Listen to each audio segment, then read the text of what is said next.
So let's call the meeting to order.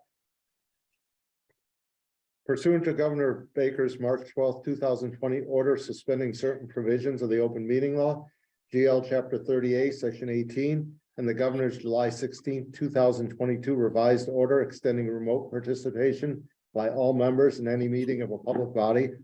This meeting of the Select Board and of the Finance Committee will be conducted both in person and via remote participation to the greatest extent possible. Specific information and the general guidelines for remote participation by members of the public and are parties with the right and a requirement to attend this meeting can be found on the town's website. For this meeting, members of the public and committee members may attend the meeting in person, or for those who wish to do so remotely. For those who are not in person, every effort will be made to ensure that the public can adequately access the proceedings in real time via technological means. Pursuant to MGL 7C 30A, Section 20F, after notifying the chair of a public body, any person may make a video or audio recording of an open session of a meeting of a public body, may transmit the meeting through any medium. Beginning the meeting, the chair shall inform other attendees of any such recordings. This meeting is being recorded by the Berkshire Edge, by the Berkshire Eagle, by the town of Great Barrington, and other members of the public. Any member of the public wishing to speak at the meeting must receive permission of the chair. The listing of agenda items are those reasonably anticipated by the chair, which may be discussed at the meeting. Not all items listed may in fact be discussed, and other items not listed may be brought up for discussion to the extent permitted by law. So we'll start with the Select Board and Finance Committee joint meeting. I'll start with the Select Board since we have Finance Committee members who are remotely. We'll do this meeting with roll call votes. So Eric Gabriel. Here. Garfield Reed. Here. Lee Davis. Here. And Steve Bannon present. Bill, you want to do your board now? You're muted, Phil. How is that? Much better. Okay, terrific. On the Finance Committee side, Ann O'Dwyer? Here. Madonna? Here. Richard? Here. Yes. And Philip Ornstein is present, and Milena could not attend tonight. Okay, so the first thing is the FY24 budget policy, which has been presented to us by the Finance Committee, revised. So if we just take this highlight the, yes, go ahead. This is Ann. Do you think I could just quickly go through some of the changes we've made and some of the adjustments we made since our last meeting together? That was what I was going to ask someone to do. Oh, great. Okay, great minds think alike. So I'm going to share my screen and go through it. Yeah. Okay, all right, great. Oh, there it is. Okay. Can everybody see it? Yes. It looks good. Okay, so I guess I just want to summarize, and I just want to say, you know, as I think you all know, this has been a sort of multi-meeting process for the Finance Committee. So what we're presenting here reflects that process, but also just to let everyone on the Select Board know that we did hear your comments when we presented our original proposed revisions, and we've tried to address your comments and your concerns. So we hope we have. So here's what we've done. One of the things we noticed is that it says it's a policy, it's the financial policy, but one of the things we noticed is that it also outlines sort of what should be in a budget book and what goes through the budget process. So we've tried to differentiate what is policy, what is process, and what is sort of a document. So what we put here is a header called Budget and Financial Policy, which is pretty unchanged. Just a couple things that were added here is to support affordable housing. We talked about that at our last joint meeting, and I think there was general agreement there. This is down here. Can everyone see when I highlight something that's a change? So this is just a footnote where there's this one, and this is just actually, our feeling was it's helpful for people to know where we get information or what information sort of guides our decision-making process. So this is just, oops, so sorry. This is just a footnote here to this link and to the manual provided to the documents for the town of Great Barrington. This next change here is simply deleting a statement that occurred twice. All right, so this is estimate estimate available resources, etc. And then it says the exact same thing again. So we're just deleting a redundancy. All right, that's the first page. Then we go on to the second page. This was something we talked about at the last meeting, and we had talked about that in response to I think the last or the second to last meeting of the budget hearings or budget meetings last year, where we talked about free cash, and there was a feeling that that was a sort of last minute discussion. So one of the things we've tried to do is put free cash in sort of our policy document. So that is something that is front and center. And that the town will monitor the overall general reserves, free cash and stabilization funds as a percentage of the annual operating budget, which we did talk about and we do just about every year, at least since I've been on the committee, and look at the relative percentage and sufficiencies of these will be evaluated relative to guidance from the state, historical trends, and other factors. And then we discuss if the town generates free cash consistently higher than historical trends and guidance from the state, that we will ask the town manager to look at how the budget proposals are and should they be adjusted if there is an awful lot of reserve free cash. So that's something that's new. We did take out, and these were some state points here that were raised as concerns at the last joint meeting. Under user fees, we changed a review of user fees from annually to periodically. This gives us more flexibility. And so one of our goals here was to give us more flexibility so we can do things as needed when reviewing. So those are the changes there. That's it for the changes to the policy. Then down here are sort of guidelines for the budget process, or at least the budget preparation process. And one of the things I want to highlight here is that one of the things we've worked to take out is any reference in this to any specific year. It states at the top of the policy what the year is of the policy. So there doesn't seem to be, and one of the things that I've noticed in the many years I've been on this committee is that we're constantly missing a year and it has the wrong year in there. So just take out any reference to any specific year, since this is a policy that's changed every year. The other thing here, I just want you to note, I think this was something I brought up, and I think the committee agreed.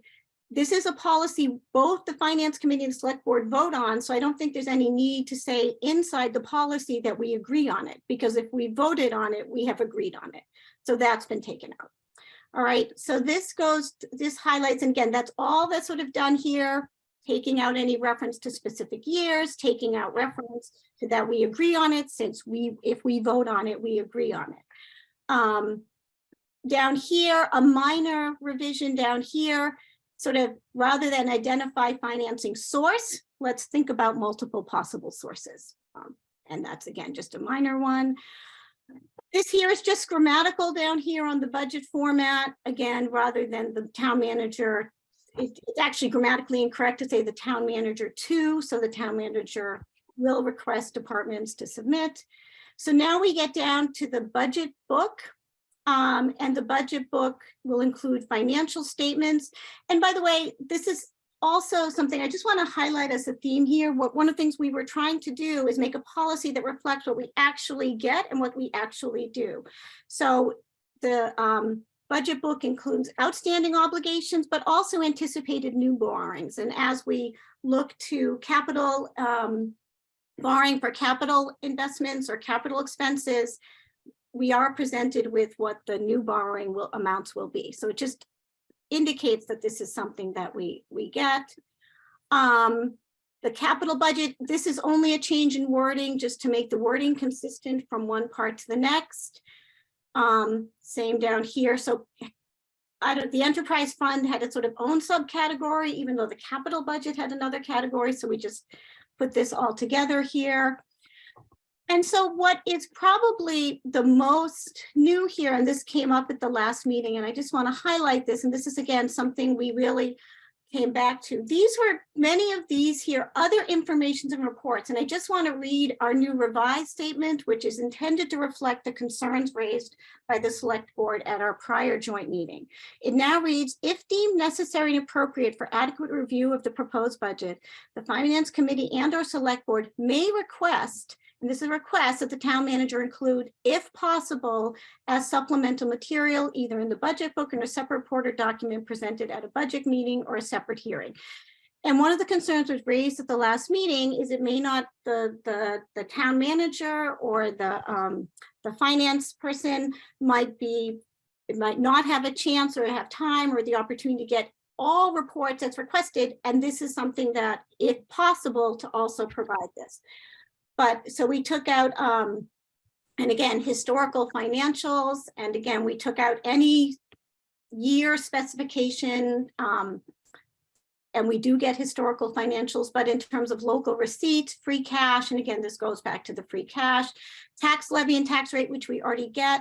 And so these are all outlined here. But again, these are all things that, if possible, if we feel it's necessary as we're evaluating the budget for the coming year, we might request this, and if possible, get this as part of our assessment. And that marks the end of our revisions. So Ann, let me just ask one question on that last part. Sure. Do you want me to share again? Yeah, just the last part, that's fine. I'm not sure why we need the list. I think simply a statement, similar to what you have here, that if asked, and if possible, the town manager, and if asked by either the finance committee or the select board, the town manager may provide certain documents that are relevant to that year's budget. I mean, I think putting a list down there limits it. There may be other documents we might want, and as you pointed out, we may not need some of these. So why not just put a general statement saying that we reserve the right to ask for other documents as necessary? I guess I'll speak to that, but other committee members could also speak to that. We did talk about that at the committee meeting, and I think our feeling was, if this document is intended as a guide or as a sort of a set of sort of guidelines or policies, and again, it's sort of weird because it includes documents, not just policy, that this is actually particularly useful. We have 3 new members of the finance committee, and who knows, we will have new members in the future. That many of the new members of the committee spoke that it's helpful to know what are the possible documents and what are the pieces of information that are available. So they felt it was useful to provide this to finance committee members and possibly to new select board members. Anyone else? I'm not going to support those because I think that's silly to put that on there. I think it's asking the town manager and the office of that prepares a budget to have all that available that they may or may not need. And we only have 4 meetings, so they won't have time to prepare it if it's asked for the first meeting. They may not have time. I think it's better just to say, if you have time, we may ask for additional documentation. I think that makes a lot more sense. Other than that, I think it's great. I think that this thing is a great document. Yeah, absolutely. I mean, as a former finance committee member, I applaud you guys for the diligence and the way that you went about this. This is very, very helpful. I do share Steve's concerns, although it's nice to see it laid out. I just don't know if that's necessary. It feels more educational than necessary, but I'm open to other members' thoughts. I guess I just have, so by that being there, they're stating it doesn't necessarily need to be prepared, but if they asked. So I guess I'm curious how that works. So I'm concerned it's going to put the staff in a spot that, well, it's in our policy that we may ask for this, and they may say, well, you know, we didn't prepare it, and we're in meeting number 3, we don't have time to do it. Yeah, so if you want it, we should ask for it ahead of time. And if we don't want it, or we don't think we want it, then we should not have it in here. I just think it puts the staff in a funny position, Yeah. that they may have to do a lot of work. Because if it's in the policy, then I would think that they would feel obligated to have it ready. Yeah. That's my only concern. Well, I think Ann laid out our position very eloquently. I don't have much to add, but I think these are all, we spent a fair amount of time on this. These are all fairly significant issues. It's not going to be a case where staff doesn't have this information in some fashion available to them. And I think we would always be very reasonable in our expectations in terms of making a request and any time frame associated with them putting that information together. But at the end of the day, I think it is very, as you said, as someone said, educational and informative to know that these are some of the very significant topics that are important to this process that may require a little more thought. But coming off of that education and information, I don't know if it's necessary to have it in this document. This could be something that the finance committee has, at the beginning of each year to introduce finance committee members or to reinstate some of the available documents, that are at hand. But, to have it written into a budget policy, I don't know if this is necessary, although I appreciate what you're doing and the information that you are giving. I just have concerns about laying every single item out, so. Well, I think as Ann said, it's not part of the policy. It's really just part of a summary of the process. Yeah, it's in the policy. That's my only concern. And I do understand that you say that these should be fairly easily to put together. I do appreciate that, but I don't know, I do have a concern that we're just putting too much work on staff. I guess I'm struggling then what the purpose of this policy is, because in some ways, if it isn't to guide the finance committee and the select board, who is it guiding? And I guess I'm less comfortable about having a separate document that sort of is at the last minute sort of presented to the finance committee saying, here are all the things you can request. I mean, to me, that sounds more last minute. Well, I'm not suggesting that. I'm more suggesting that as we get closer to budget time, if these items have particular significance, we surely can ask for them. But to list them in the policy, whether it's in the back or the front, I do get concerned that there is a requirement for them to be ready.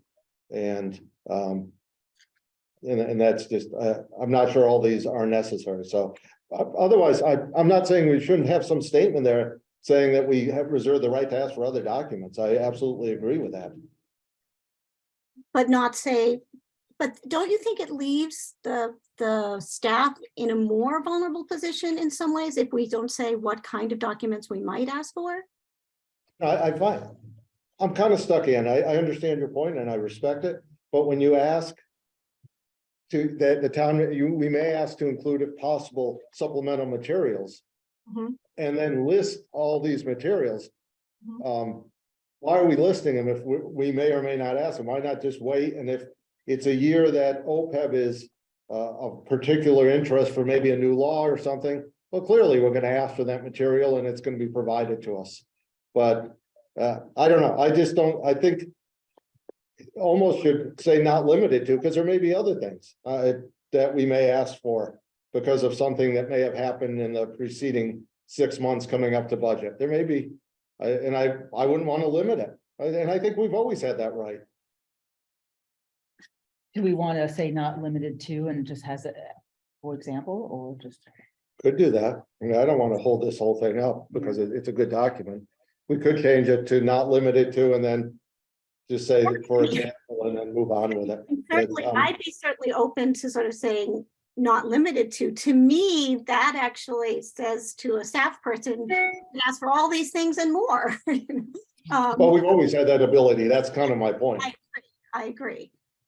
And although not current staff and not the current finance committee, we could ask for all kinds of wonderful documents that are impossible to come up with. As Phil points out, these should be simpler, and I respect that. So if we want to just add those couple words and list those, I'm not going to put a stop to this. I think you guys have put a lot of work into it, and I think it's a good document. Here's what, yeah, I mean, by the way, and I appreciate what you're saying too, Steve, and I understand where you're coming from. What I guess I would suggest in the interest of moving forward with this is that put in the statement of, and let me get the wording right so I get it right, may include but not limited to, correct? Yeah, that's fine. Okay. And what I would suggest we do is let's go through this year's budget process.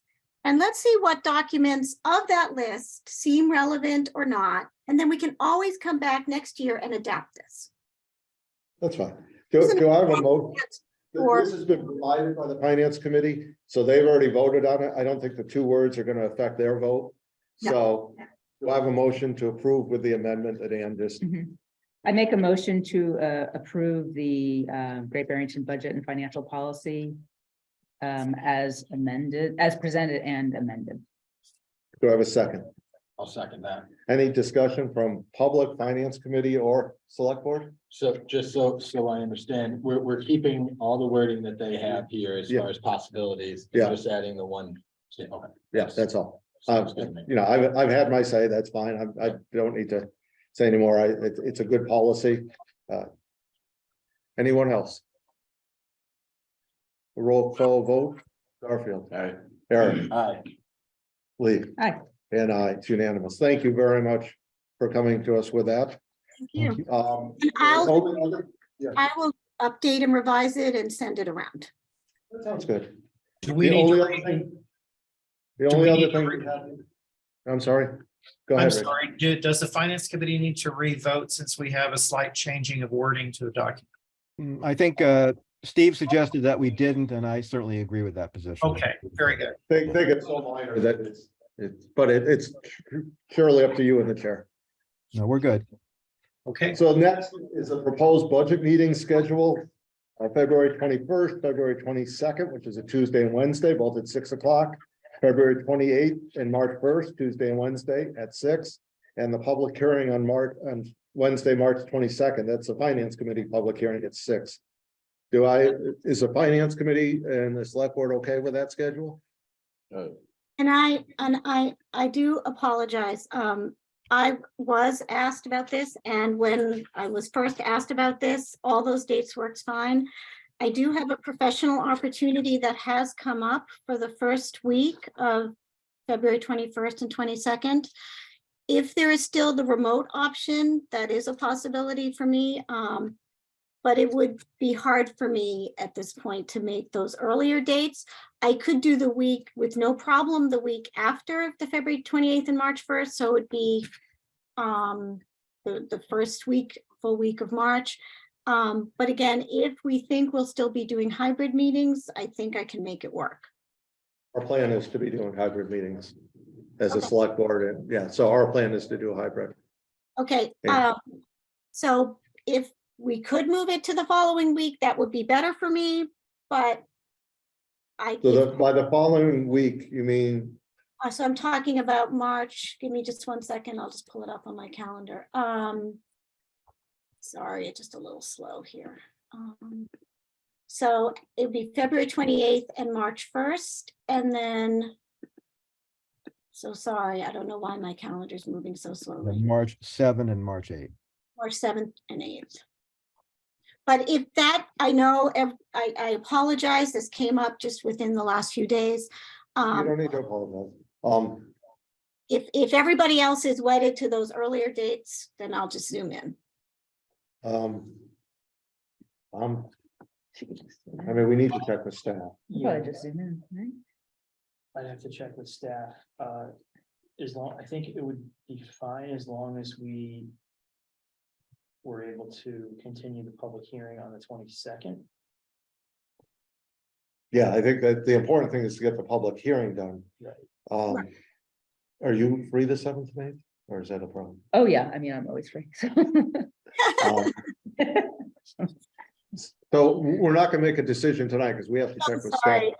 Garfield and Eric, 7th and 8th is okay with you, March 7th and 8th, Correct. what we're saying. instead of the 21st and 22nd. So budget And kickoff. Richard and Madonna, Oh, it's got it. no problem. Right, so, all right, so what are the dates then? So if we moved it, it would be the 28th and March 1st, and then March 7th and 8th, and still have the public hearing on the 22nd. So 21st and 22nd would be done. Yes, If you'd like to vote on it, you can, I can always check with staff. I think if everyone gives a thumbs up right now, I don't think we need to vote. And then we'll check with staff. And then we'll put out a revised calendar email with everyone. Have you That's okay. Go ahead, Rich. The times of all the meetings? 6 p.m. o'clock. 6 PM. Okay. So, and tentatively, it sounds okay. We'll check with staff to make sure. It actually, in some way, it gives staff more time, but let's just make sure. So, all right, again, I know I don't have to apologize, but I do apologize because I had already confirmed that these dates work for me, so. No problem. I No really problem. appreciate, Mark, you going back to staff on this. I really do. Yeah, like Steve said, it gives us a little more time, and I think as long as we stay on track for a public hearing on the 22nd. The only reason I don't want to move that date is because at this point, we're going to be approving at our next meeting here. In a few minutes, the town meeting calendar, which has us shooting for a May 1st town meeting, which is on the early side, so. And Okay. again, I just want to highlight, I know that that puts more pressure between our last budget meeting and the budget hearing. So that is something just to make sure staff feels comfortable with. If like previous years, that won't make a difference. There have been years that would make a difference, but hopefully this year is similar to previous years where that we've really got things fine tuned so that there isn't that rush for your public hearing. Okay. Okay. Thank you, everyone. Do you want to adjourn the finance committee, Phil? Yes, do we have a motion to adjourn? I move we adjourn. Hold on one second. They did put citizen speak on the agenda. I apologize. So we should ask for, is there anybody from citizens who want to speak about this meeting? Seeing no hands, Phil, go right All ahead. right, do we have a motion to adjourn? I move that we adjourn the meeting. I second that. Okay, and I agree with that. And Madonna, are you? I'm here. You approve?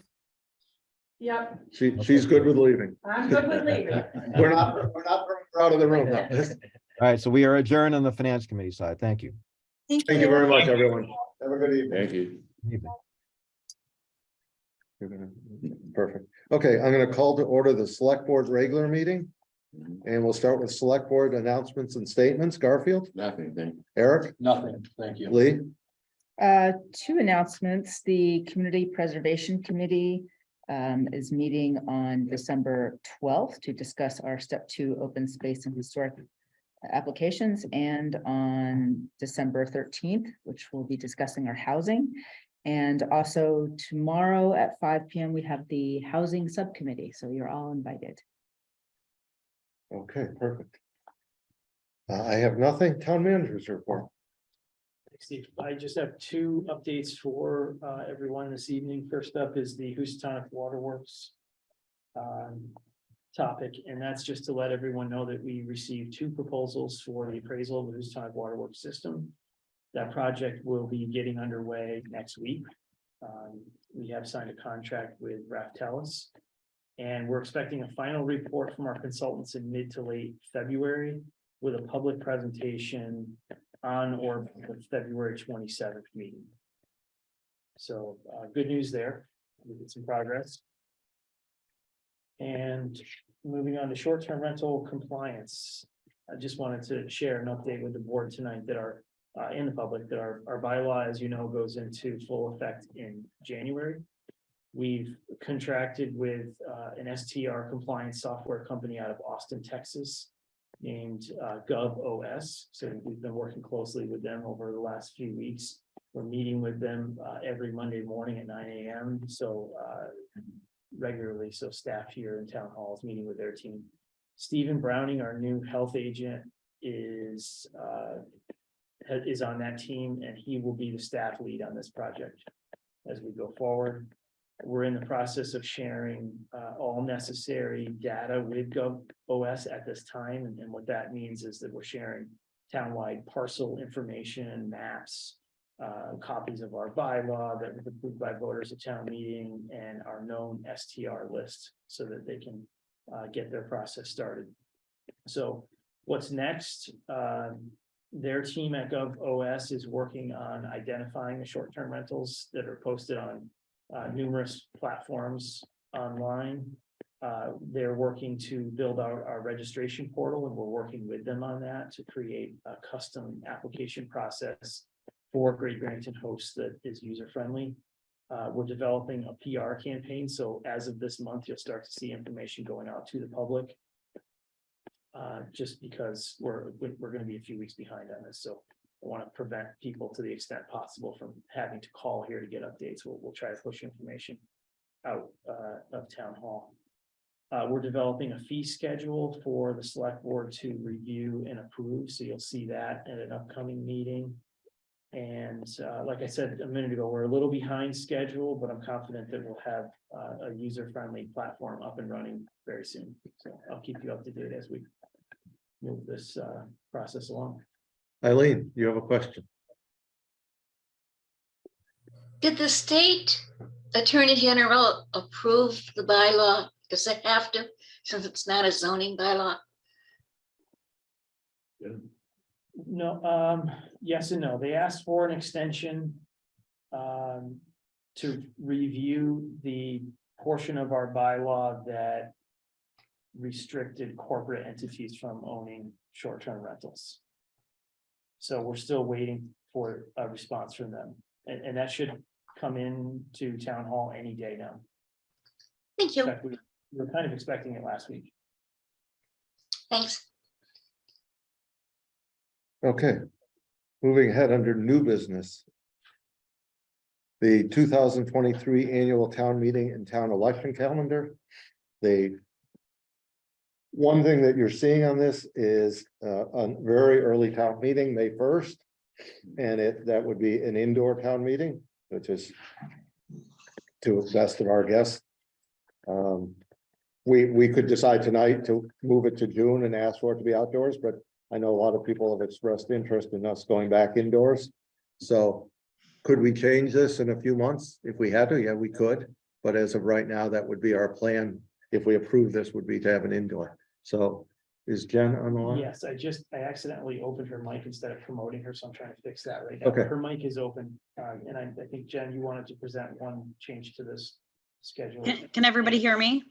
We can. Yeah, Okay, I did a little bit of figuring wrong. The last date to obtain nomination papers should actually be Friday, March 17th, 2023. Because there has to be 48 hours in between that and the last day to submit. And I just found that change out this morning, so I'm sorry about that, but that does need to be changed to that date. 22nd. Yeah, Friday, March 17th, 2023, last day to obtain nomination papers. So, do I have a motion to approve this town meeting election calendar? I make a motion to approve the 2023 town meeting election calendar. I'll second that. And that's with the date of Friday, March 17th in there. Discussion. Roll call vote, Garfield, Aye, Eric, Aye. Lee, Aye. and I. It's unanimous. Thank you, John. thank you. You're welcome. Thank you, Jen. We'll get this posted on the website right away. Okay, Mark, next one's yours. To vote to temporarily lift parking time limits for the holiday season. Yeah, so this is just an annual request, asking the board to consider temporarily lifting parking time limits downtown during the holiday season. So from today right through the end of the calendar year, just to encourage people to shop downtown, eat in our local restaurants without limits on parking. Do I have a motion? I make a motion to accept the temporary lift of the parking time limits for the holiday season. Second that. Any questions, discussions? I just have one little question. I know we've done this all in the past, and so it's kind of still new for me because I'm not really a town shop, et cetera. Is this going to annoy or bother some of our merchants? Someone sitting. It hasn't previously, Okay, or if it has, they haven't told us. okay. Yeah, I haven't heard anything. Heard any complaints. Okay. Theoretically, it should help them if you want to shop 4 hours downtown without moving your car, you can. So, but I'm sure now that you've mentioned it, we'll hear if anybody is has a complaint. Roll call vote, Garfield, Aye. Eric, Aye. Lee, Aye. and I, it's unanimous. And next is to vote to approve and sign documents related to the agricultural preservation restriction of 180 to 190 North Plain Road. I don't think there's anyone on the line who would represent. If anyone's on the line to represent 180 to 190 North Plain Road, raise your hand. I don't see anyone. The board has any questions, Chris is also on the line. Yeah. To us. Chris, do you want to, or Mark, do you want to just give a brief overview? I know we've done things like this before, but I'm gonna go ahead and promote Chris. I think the executive summary pretty much says it all. We're just Yes. looking for the board to sign off tonight on a vote that was taken at town meeting for 180 and 190 North Plain Road. We're just looking for a signature to finalize this document. If you have any specific questions about the APR, Chris can answer those, but this is pretty straightforward. not seeing any questions. Do I have a motion? I make a motion to approve and later sign documents related to the agricultural preservation restriction of 180 to 190 North Plain Road. I'll second that. Any discussion? Seeing none. Garfield, Aye. Eric, Aye. Lee, Aye. and I, it's unanimous. Thank you very much. We'll put a copy in the folder for you. Okay, perfect. Any citizen speak time? I do just signing that paper tonight, Steve. You know? I haven't seen it, so We can get a copy. We can, good. that would be easier. It's in your Maureen folder. Mayor, It's in your folder now. I may have signed it already. Marie Mayor, go right ahead. Can you hear me? We can. Okay, Maureen Meyer, 11 George Street, Great Barrington. Couple questions about the short-term rental stuff. My husband and I are just closing out our first year doing short-term rental through Airbnb. The money that we pay to the state and to the town is collected by Airbnb. We don't need to do any of that. It's listed as part of the price. Okay, and Airbnb collects it and submits it on our behalf. Now, when we've gone to other Airbnbs out on the Cape, for instance, those local fees are already added on by Airbnb. And I'm wondering why the town of Great Barrington can't simply do the same thing. I'm wondering if people maybe don't quite know enough about how it works, but I think in a we- lot of jurisdictions, it's collected So by so that's- Airbnb. But let Mark answer, please. So that's the case here is as well. Those fees collected by Airbnb, VRBO, and other short-term rental platforms are paid to the Massachusetts Department of Revenue, and then the Department of Revenue cuts the town a check. And I think that's happening on a quarterly basis, but I'm not sure about how frequently that's happening. But in this case, the only thing you'll have to do as a host now is register your short-term rental once we have the online portal up and running. And you'll be notified that it's time to do that when the time comes. So in other words, the 3% impact fee will be collected by Airbnb. Is that the case? That's Yes. correct. No change at all. Okay. And then one other thing I'm wondering if you're aware of, I did get a letter from the state that said we have money due to the town as of October 1. I guess I assume because the bylaw would go into effect January 1, that the same would be true for those monies, that impact fee. But the state has contacted us saying that we do owe those as of October 1st. Yeah, so my understanding is that the state collects that fund as of the AG's approval. So it's retroactive back to the date that it was approved. So those fees would be due to the Department of Revenue. Okay. It's And it's not tied to the bylaw in any way. That's a different. okay. Yep. Yeah, there were two separate warrant articles. Yep. And then final question, what is the cost of the service that you want to use to do surveillance? The short-term rental compliance software company that we chose, GovOS, the annual subscription is $18,000. It's a lot of money. I'm wondering if there's been consideration given to, you know, how much money will you catch up with if you spend $18,000? Will it be equal to $18,000? Are you expecting it to be more? I mean, people who are listing through places like Airbnb, VRBO, those funds are being collected already. Is $18,000 being, is it worth spending? Well, we clearly think so, because we did already sign a contract, so, and we'll have better data after the first year. But Right, in order to do this in an organized fashion, we thought it was important. right. Okay. All right, that thank you. sounds good. Thank you. Thank you very much. Select board time, Garfield, Nothing.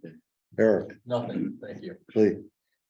Just kudos to the DPW and the town and the Great Barrington Rotary for the holiday lights and the wreaths and everything. It looks beautiful. So very exciting, and looking forward to the sip and stroll this Saturday night or Saturday.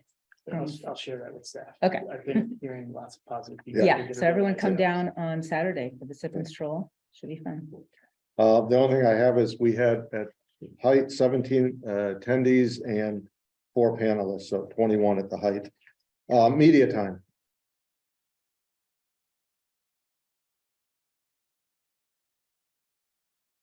Seeing no one by unanimous consent, we are adjourned. Thank you very much, everyone.